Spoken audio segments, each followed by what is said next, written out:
കേരള സർക്കാരിന്റെയും വിനോദസഞ്ചാര വകുപ്പിന്റെയും ഗാന്ധി പാർക്ക് തുടങ്ങി 35ഓളം വേദികളിലായി 3000-ലധികം ആഘോഷിക്കാം.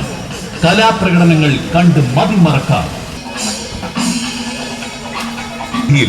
എല്ലാ ദിവസവും വൈകുന്നേരം 6 മണി മുതൽ 7 മണി വരെ വിവിധ നാടൻ കലാരൂപങ്ങൾ അരങ്ങേറുന്നു.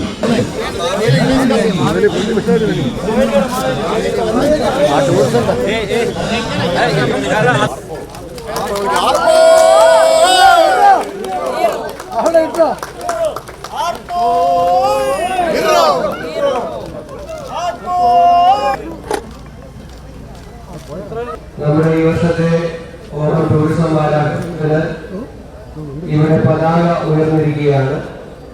നാളെ വൈകിട്ട് 6 മണിക്ക് 5:30 മണിക്ക് ബഹുമാനപ്പെട്ട മുഖ്യമന്ത്രി നിശാഗന്ധിയിലെ ഓണം ടൂറിസം വാരാഘോഷത്തിന് തിരിതെളിയിക്കും.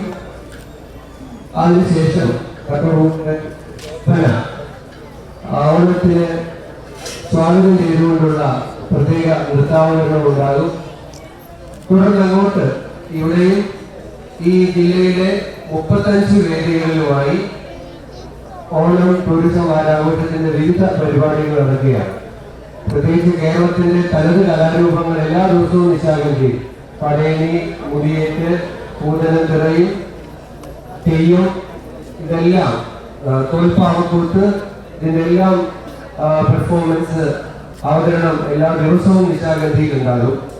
അപ്പൊ അതിലേക്കെല്ലാം എല്ലാവരെയും സ്വാഗതം ചെയ്യുന്നു.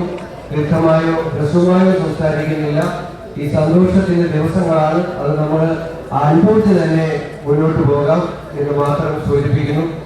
എല്ലാ തിരുവനന്തപുരം നിവാസികളെ സുഹൃത്തുക്കളും, ലോകം മുഴുവൻ അറിയപ്പെടുന്ന ഒരു അടയാളമാണ് കേരളത്തിന്റെ നമ്മുടെ ഓണം ആഘോഷം. പ്രത്യേകിച്ച് അഭിമാനമുണ്ട്. നമ്മുടെ നാട് തലസ്ഥാനത്ത് എൻ്റെ മണ്ഡലത്തിലുമായ ഈ തിരുവനന്തപുരത്ത് നമ്മൾ ഇന്ന് ഈ ഓണം പതാകകളെല്ലാവരും മുമ്പിൽ പോയിട്ടുണ്ട്. നമുക്കറിയാം, കേരളത്തിലെ അടയാളം പറയുന്നത് എന്താണ്? എല്ലാവരും ഒരേ സ്പിരിറ്റിൽ പങ്കെടുക്കുന്ന ഒരു ആഘോഷമാണ്. എല്ലാ മതം, എല്ലാ ജാതി, എല്ലാ ഭാഗം നമ്മുടെ നാട് ഓണം ആഘോഷത്തിൽ ഇറങ്ങി നിൽക്കുമ്പോൾ ഇത് സംസ്ഥാന സർക്കാരിന് പങ്കെടുക്കുന്ന ഒരു വലിയ സന്തോഷ അവസരമാണ്. ഞാൻ ലോകം മുഴുവൻ വളർന്ന സേവനം ചെയ്ത് കണ്ടതാണ്. ഓരോ നഗരത്തിലും മലയാളികൾ കൂടിക്കഴിഞ്ഞാൽ അവർക്ക് ഓണം എന്ത് പറ്റിയാലും എങ്ങനെയും ഏത് വിധത്തിലും ആഘോഷിക്കും. ആ സ്പിരിറ്റിലാണ് എല്ലാവരും കൂടിയിരിക്കുന്നത്. മാവേലി പറയുന്നതും നമ്മൾ രാഷ്ട്രീയക്കാരുടെ ജനപ്രതിനിധികൾ പറയുന്നത് ഒന്ന് തന്നെയാണ്. നമുക്കൊരു നാട്, ഈ നാട് എല്ലാവരും ഒരുപോലെ ആവണം, എല്ലാവർക്കും പങ്കെടുക്കുന്ന ഒരു സമൃദ്ധിയാണ് ആവശ്യം. അത് നിങ്ങളുടെ രാഷ്ട്രീയത്തിൻ്റെ ഉദ്ദേശമാണ്. അത് ഓണത്തിൻ്റെ മാവേലിയുടെ വലിയൊരു ആഗ്രഹമാണ്. അതുകൊണ്ട് ഇന്ന് നമ്മളെല്ലാവരും മുമ്പിൽ ഞാൻ ഒരിക്കലും കൂടി എല്ലാവർക്കും ഒരു ഹൃദയം നിറഞ്ഞ ഓണമാസത്തിൽ പറയുന്നു.